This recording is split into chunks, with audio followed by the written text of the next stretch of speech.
Kaeyi and welcome to Hardware Heaven. Today we are going to be taking a look at Bioshock Infinite. Now, as you can see, I'm reviewing this on the PS3. The only reason for this is because my PC died. However, I don't regret it at all. It's great on console as it is on PC, so it makes really no difference. I would have been playing it on an Xbox controller most likely attached to my PC anyways. So let's get straight into today's review.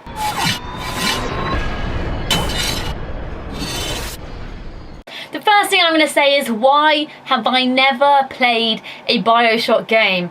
Bioshock Infinite is like Devil May Cry and Dishonored had a steampunk baby of awesome.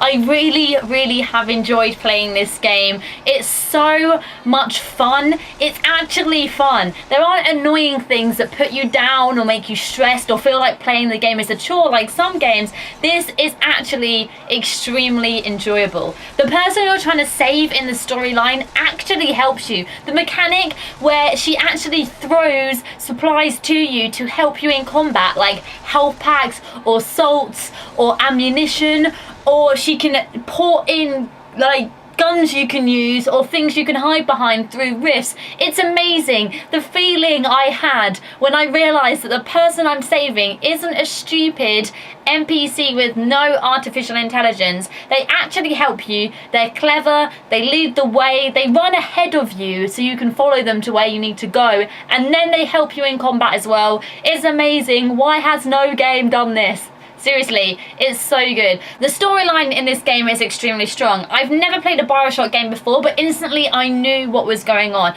I knew what I had to do, I knew who I was, I knew what my objectives were, and I also learned the gameplay and the combat extremely quickly. The way that you learn things in this game is through kind of steampunky type puppet show pop-ups that show you how to do things, what keys or key presses or controller buttons you need to press to complete the moves, change the skills, buy items, or use different weapons, for example.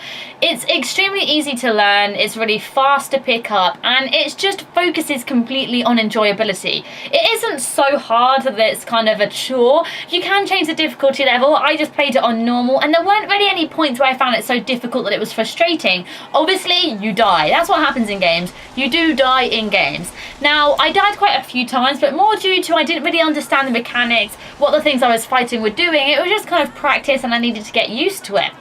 Also, you really need to use your various abilities that you are given throughout the game, which use up the resource salts. You have a few abilities that you start off with kind of at the beginning of the game, and you pick up more as you go along and you finish kind of boss battles. And these abilities can be anything from firing a big burst of crows at an enemy that will kill them, or controlling machines, or electrocuting things that will either kickstart machines or electrocute foes. They are really interesting abilities, and that's why I kind of felt it became a little bit like Dishonored and Devil May Cry merged together, because you have your basic weapons and then you have various different abilities that you can do, and you can upgrade your weapons and your abilities with various perks, and that's really interesting. Moving back to the storyline, I always felt that the storyline was quite fast-paced. It's pretty linear. It's not open world in the sense that you have various different paths that you can take. There is just one path to your set goal. However, there are a few optional side quests that you can complete. You will feel a little bit like you want to explore though. The world that they've created is fantastic. There are various kids running around, there are songs being played in the background, there's fun fairs, there's shops you want to take food from, and the scenery, the graphics are just simply wonderful, and it was a pleasure just to even look around.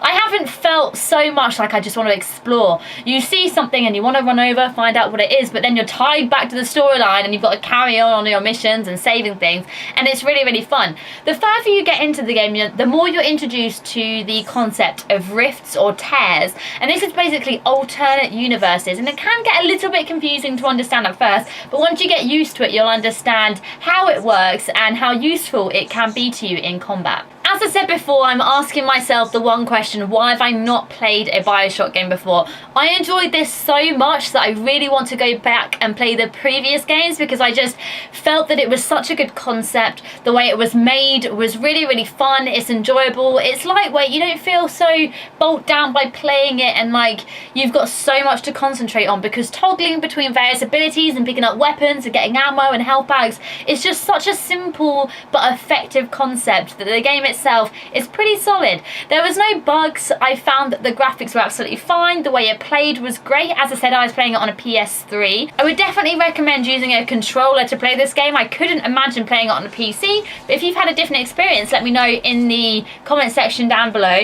I just really felt that the way it worked on a controller just was seamless. It was really flawless.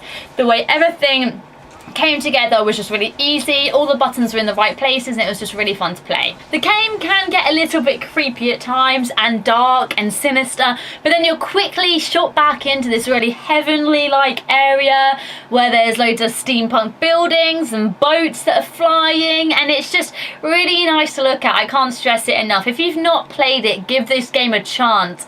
It's so enjoyable. It doesn't even feel like an FPS game. It's just refreshing to play, if I'm honest. I would definitely give this a gold rating.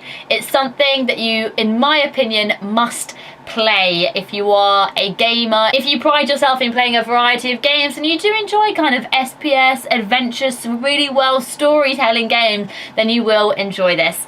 Thank you so much for watching. I hope you like this review, and I will see you next time.